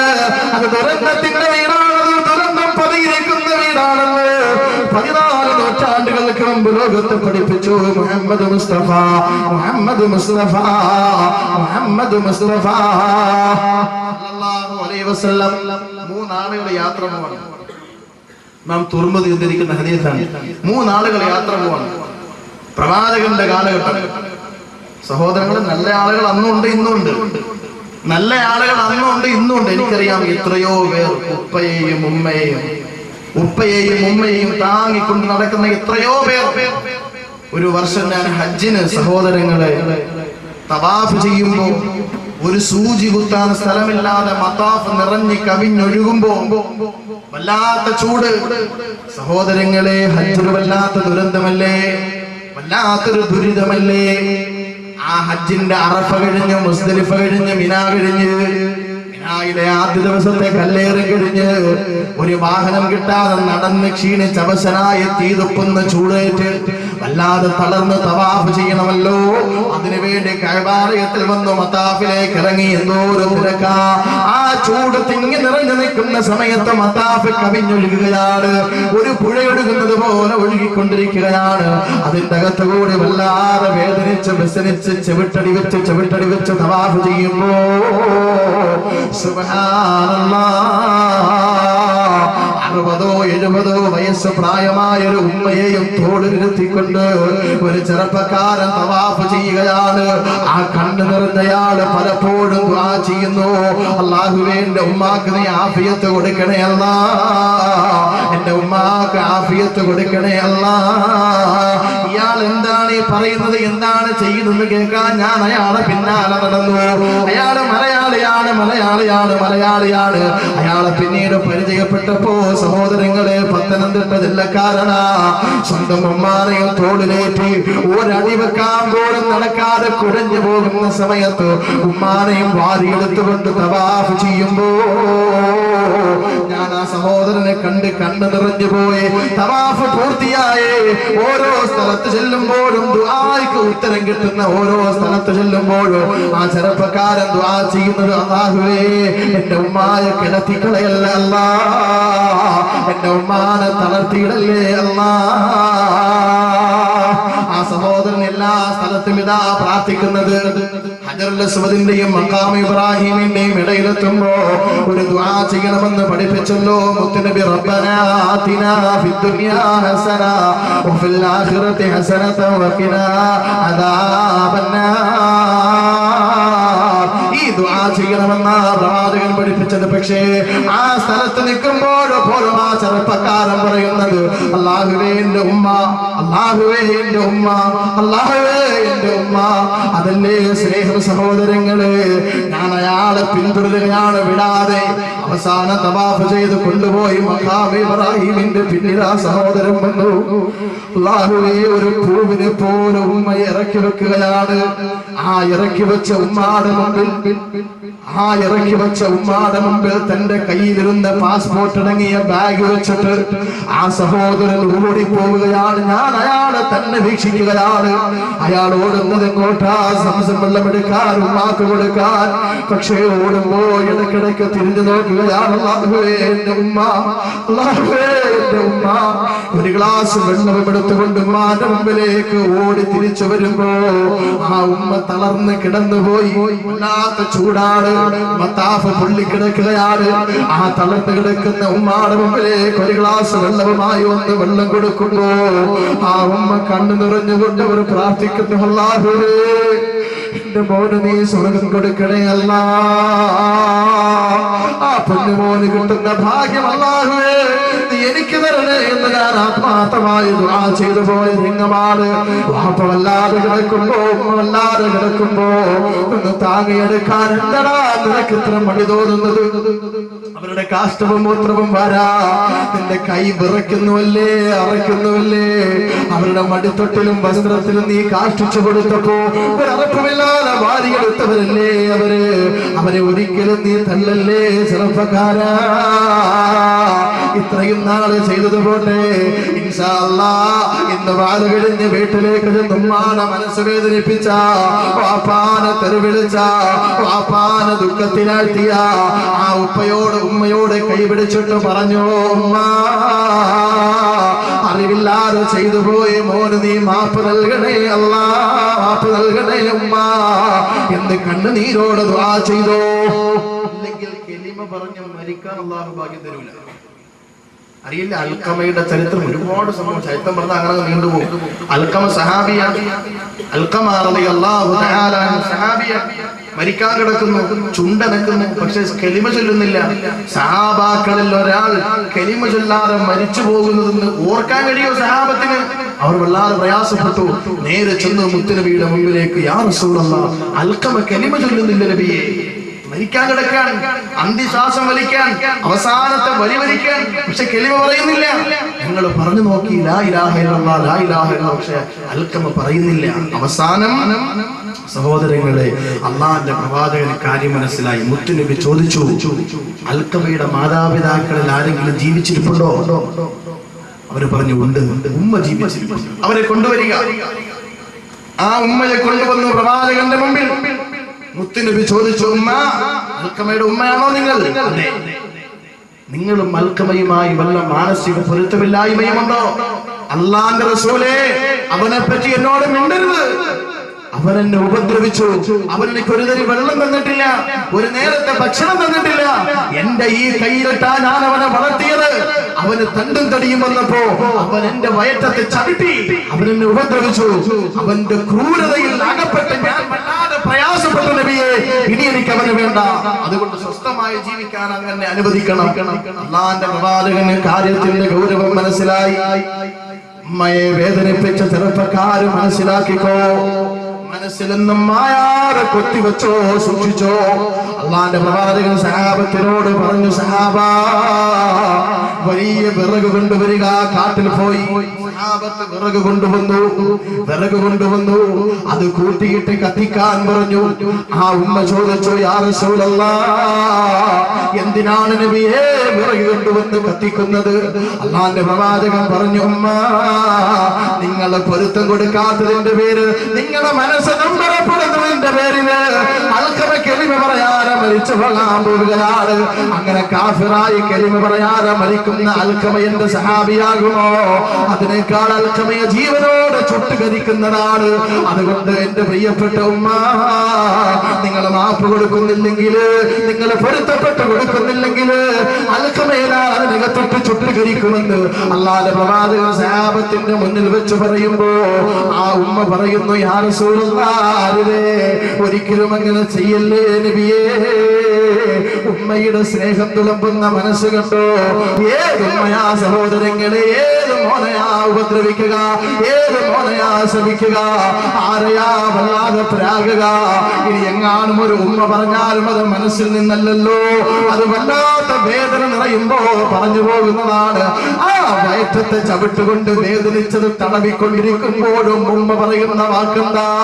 അല്ലാഹുവേ, അവൻ അറിവില്ലാതെ ചെയ്തതാ, അവന് പൊരുത്തപ്പെടണേ അല്ലാതാണേരോ എല്ലാ ഉമ്മമാരും പറയുക. സഹോദരങ്ങളെ, അൽഖമയുടെ ജീവിതത്തിന്റെ മാറ്റം വരികയാണ്. ആ മരണസമയത്ത് ഉറച്ച് ലാ ഇലാഹ ഇല്ലല്ലാഹ് അൽഖമ പ്രഖ്യാപിക്കുകയാണ്. കണ്ടോ ചെറുപ്പക്കാരാ, എപ്പോഴാ മരിക്കുക എന്ന് പറയാൻ പറ്റുമോ? എപ്പോഴാ മരണം വരിക എന്ന് പറയാൻ പറ്റുമോ? അതുകൊണ്ട് ഇൻഷാ അല്ലാഹ് കുറച്ചുകൂടി കഴിയുമ്പോ ഉമ്മയോട് പൊരുത്തം ചോദിക്കാമെന്ന മാറ്റിവെക്കണ്ട, ഉമ്മാനോട് പൊരുത്തം ചോദിക്കാൻ മാറ്റിവെക്കണ്ട, വാപ്പാനോട് പൊരുത്തം ചോദിക്കാൻ നാളെ ആവട്ടെ എന്ന് ചിന്തിക്കണ്ട. ഈ പ്രഭാഷണം കഴിഞ്ഞ് വീട്ടിലെത്തുമെന്ന് ആരടാ കണ്ടത്? ആരടാ ഉറപ്പ് പറയാൻ പറ്റുക? മനസ്സിൽ തെരീ ഖബർ ഹേ ദുനിയാ കി യേ മുസാഫിർ, ജബ് സേ ബനി ഹേ ദുനിയാ ലാഖോ കരോട് ആയേ, ബാക്കി രഹാ ന കോയി മാട്ടി മേ സബ് സമായേ. കവി പാടുകയാണ്, മനസ്സിൽ തെരീ ഖബർ ഹേ, मंजिल तेरी खबर है दुनिया की ये मुसाफिर. നിന്റെ വീട് ആരുടെ മണ്ണാ? നിന്നെ ദുനിയാവിൽ നിന്റെ വീടല്ല, നീ യാത്രക്കാരനാണ്. ജബ് സേ ബനി ഹേ ദുനിയാ ലാഖോ കരോടോ ആയേ. എത്രയോ ആളുകളാണ് ഈ ഭൂമി ലോകത്ത് വന്നുപോയത്. ജബ് സേ ബനി ഹേ ദുനിയാ, ഈ ദുനിയാവ് നിർമ്മിക്കപ്പെട്ടത് മുതൽ ലാഖോ കരോടോ ആയേ, കോടിക്കണക്കിന് ആളുകൾ അവിടെ വന്നുപോയി. ബാക്കി രഹാന കോയി മാട്ടി മേ സബ് സമായേ.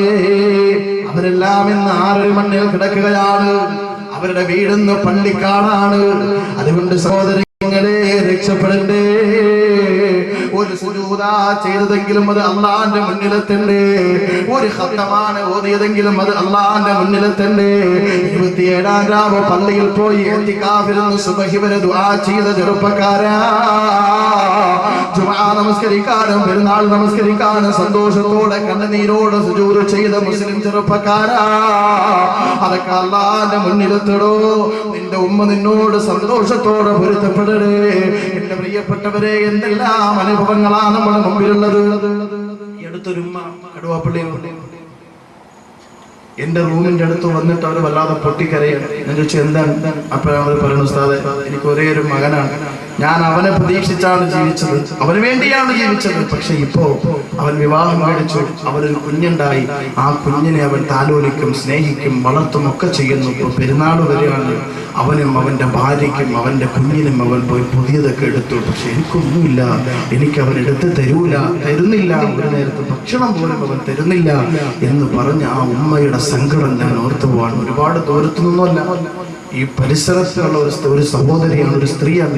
ഇങ്ങനെ എത്രയോ ഉമ്മമാർ, നൊന്തു പ്രസവിച്ച ഉമ്മ, വേദനിച്ച് പ്രസവിച്ച ഉമ്മ, വളർത്തിയെടുത്ത് താലോലിച്ച് വളർത്തിയെടുത്ത ഉമ്മയും ആ കഷ്ടപ്പാടിൽ ഇവനെ നേരെയാക്കാനും വളർത്തി വലുതാക്കാനും കഷ്ടപ്പെടുന്ന വാപ്പയും. സഹോദരങ്ങളെ, ഒരിക്കലും നമ്മുടെ കണ്ണിലെ കരടായി മാറാൻ പാടില്ല. അവർ ജീവിതത്തിന്റെ വിളക്കാണ്.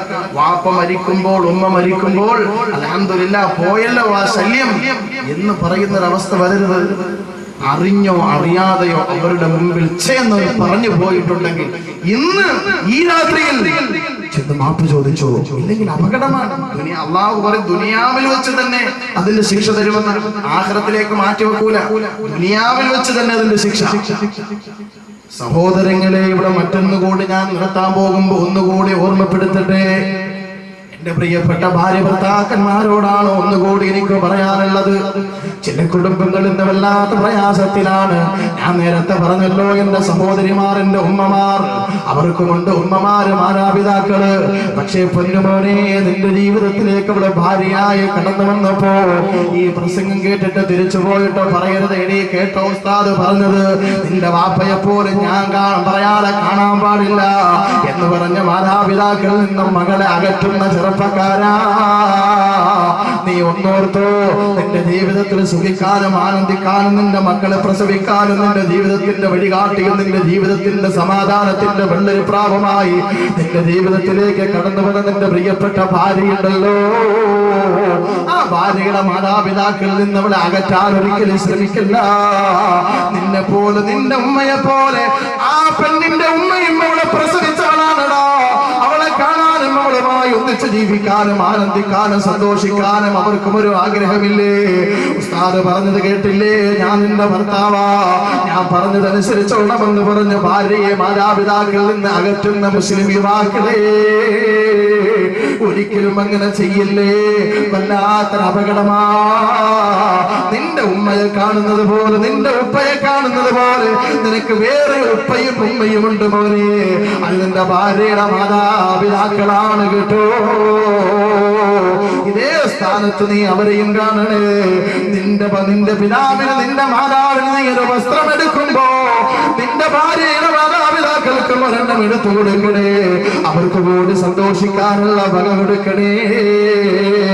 അല്ലാഹുവേ, ഞാൻ പ്രസവിച്ചതല്ല, പെണ്ണായി പോയത് കൊണ്ട്, എനിക്കൊരാന്തരിയില്ലാത്തത് കൊണ്ട്, എനിക്കൊരു പുതുവസ്ത്രം എടുക്കാൻ കഴിയുന്നില്ലോ എന്ന് വീടിന്റെ അകത്തിരുന്ന് പെരുന്നാളിന് പോലും പൊട്ടിക്കറിഞ്ഞു പോയ എത്രയോ ഉമ്മമാരുണ്ടെന്നറിയോ. അതുകൊണ്ട് സഹോദരങ്ങളെ, എന്റെ ജീവിതത്തിന്റെ ഏറ്റവും വലിയ അത്താണിയായി കടന്നു വന്ന ഭാര്യ, ആ ഭാര്യയുടെ മാതാപിതാക്കളെ തള്ളല്ല കേട്ടോ, അവരെ ഒഴിവാക്കല്ല കേട്ടോ. മാതാപിതാക്കളെ കാണുന്നത് പോലെ അവരെയും കാണാനുള്ള മനസ്സ് കാണിക്കണേ. അതേപോലെ എന്റെ ശബ്ദം കേൾക്കുന്ന ഉമ്മമാരെ, എത്ര പ്രായമെത്തിയാലും നിന്റെ ഭർത്താവിന്റെ മാതാപിതാക്കളില്ലേ, അവർ നിന്റെ ഭർത്താവ് കഴിഞ്ഞാ നിനക്ക് ഏറ്റവും വലിയ ബാധ്യത അവന്റെ ഉപ്പയോടാണ്, ഉമ്മയോടാണ്. അത് മറന്നിട്ടുള്ള ജീവിതം വേണ്ട മോളെ. ഇത്രയും വലിയ ഗൗരവപരമായ, ഇത്രയും വലിയ വിഷയമായ ഒരു കാര്യമാണ്. എത്ര ലാഘവത്തോടു കൂടി എന്റെ പൊന്നു ചെറുപ്പക്കാരികളായ പെങ്ങന്മാര് കാണുന്നത്. കല്യാണം കഴിഞ്ഞ് 1-2 വർഷം കഴിയുമ്പോ ആ ഉമ്മായ ഭർത്താവിൽ നിന്ന് ഏൽക്കേണ്ടി വരുന്ന ഉപദ്രവം സഹിക്കാൻ പറ്റാതെ വരുമ്പോ, അമ്മായിയമ്മ പോലെ സഹിക്കാൻ പറ്റാതെ വരുമ്പോ, തന്റെ ഭർത്താവിനെ ഉമ്മയിൽ നിന്ന് അകറ്റി ഒറ്റയ്ക്ക് ജീവിക്കാൻ ശ്രമിക്കുന്ന മുസ്ലിം പെങ്ങളെ, ആ ഉമ്മ ഒറ്റയ്ക്ക് കണ്ണുനീരൊലിപ്പിച്ച് വീട്ടിലിരിക്കുമ്പോ, ആ ഉമ്മ എത്ര ക്രൂരമാവട്ടെ, എത്ര മോശക്കാരിയാവട്ടെ, ആ ഉമ്മയിൽ നിന്ന് അവള് പെറ്റു വളർത്തി നിനക്ക് ഭർത്താവാക്കി തന്നില്ലേ, ആ ഉമ്മയെ ഒഴിവാക്കിയിട്ടൊരു ജീവിതത്തിലേക്ക് വേണ്ട കേട്ടോ, അതിൽ നിനക്ക് സന്തോഷമില്ല, ആനന്ദമില്ല.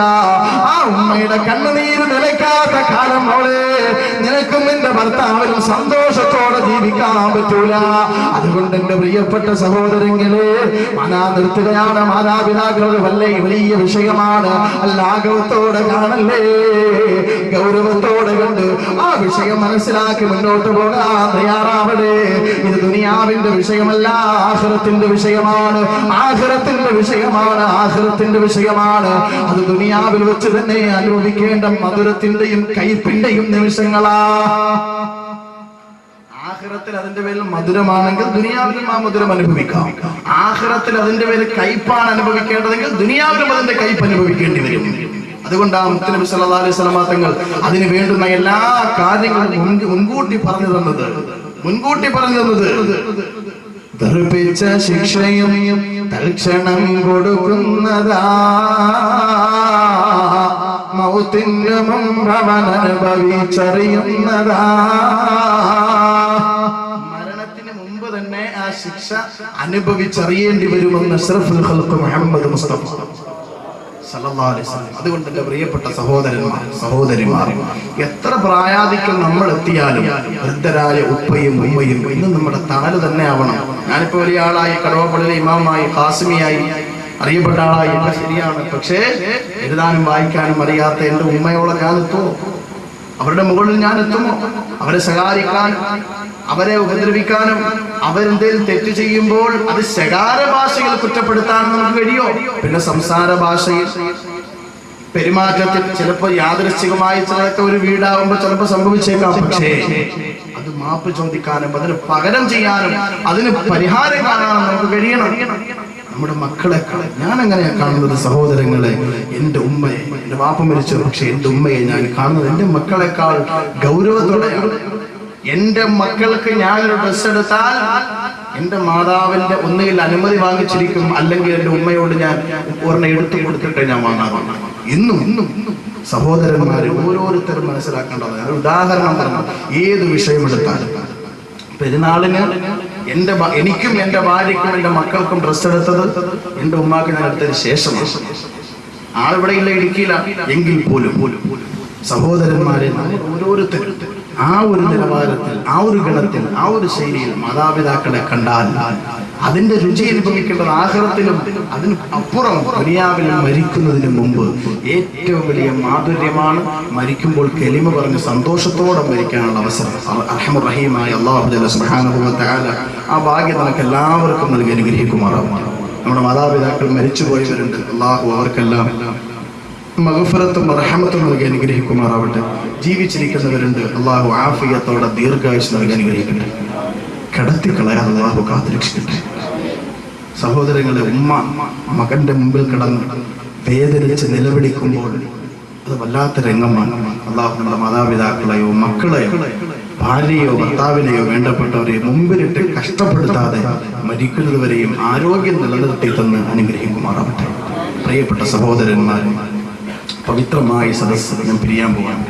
الحمد لله رب العالمين حمدا يوافي نعمه ويكافي مزيدا. اللهم صل على سيدنا محمد وعلى آل سيدنا ومولانا محمد. അർഹമ റഹീമായ അല്ലാഹുവേ, കരുണക്കടലായ ഉടച്ചവനെ ഞങ്ങളെ സ്വീകരിക്കണേ അല്ലാഹ്. ഞങ്ങളുടെ എല്ലാ പാപങ്ങളും നീ മാപ്പാക്കണേ അല്ലാഹ്. അല്ലാഹുവേ, ഞങ്ങളുടെ തെറ്റുകുറ്റങ്ങൾ നീ പൊറുക്കണേ അല്ലാഹ്. എപ്പോ മരിച്ചാലും ഞങ്ങളുടെ ചിരിച്ച മുഖത്തോടെ മരിപ്പിക്കണേ അല്ലാഹ്. ഒരിക്കലും ഞങ്ങൾ ദുഃഖിക്കുന്ന അവസ്ഥയിൽ മരിപ്പിക്കല്ലേ അല്ലാഹ്.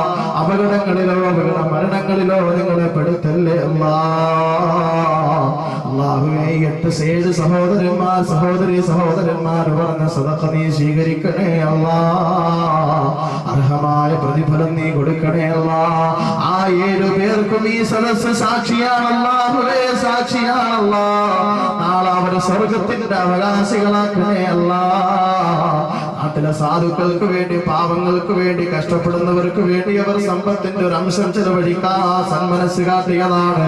അവരെ ഒരിക്കലും നീ വേദനിപ്പിക്കില്ലേ അല്ലാ, വിഷമിപ്പിക്കില്ലേ അല്ലാ. അല്ലാഹുവേ, മരിച്ചുപോയ നിങ്ങളുടെ മാതാപിതാക്കൾക്ക് പുറത്തു കൊടുക്കണേ അല്ലാ, അവരോട് കരുണ കാണിക്കണേ അല്ലാ. ആ കബറിടങ്ങൾ നീ സ്വർഗീയ ആരാമങ്ങളാക്കണേ അല്ലാ. അല്ലാഹുവേ, ഞങ്ങൾക്ക് വേണ്ടി കഷ്ടപ്പെട്ടവർ, ഞങ്ങൾക്ക് വേണ്ടി ഒരുപാട് പ്രയാസപ്പെട്ടവർ ഇന്ന് കബറിന്റെ അകത്താ. ഞങ്ങൾക്ക് അവർക്ക് വേണ്ടി ചെയ്യാൻ കഴിയുന്നത് കണ്ണീരും ദുആയുമാണല്ലോ. ആ കബറിടങ്ങൾ നീ സ്വർഗീയ ആരാമങ്ങളാക്കണേ അല്ലാ. പടച്ചവനെ, ആലങ്കോടിന്റെ കടുവാപ്പള്ളിയുടെ, മണനാക്കിന്റെ, ബാലാങ്കോണത്തിന്റെ പള്ളിയുടെ ശ്മശാനങ്ങളിൽ കിടന്നിറങ്ങുന്ന ഞങ്ങളുടെ കുടുംബാദികൾക്ക് നീ പുറത്തു കൊടുക്കണേ അല്ലാ. ഈ സ്ഥലങ്ങളിൽ നിന്നെല്ലാം ഈ സദസ്സിലേക്ക് വന്ന് എന്റെ ഉമ്മ പെങ്ങന്മാർക്ക്, സഹോദരി സഹോദരന്മാർക്ക് അർഹമായ പ്രതിഫലം നീ നൽകണേ അല്ലാ, പ്രതിഫലം നീ നൽകണേ അല്ലാ.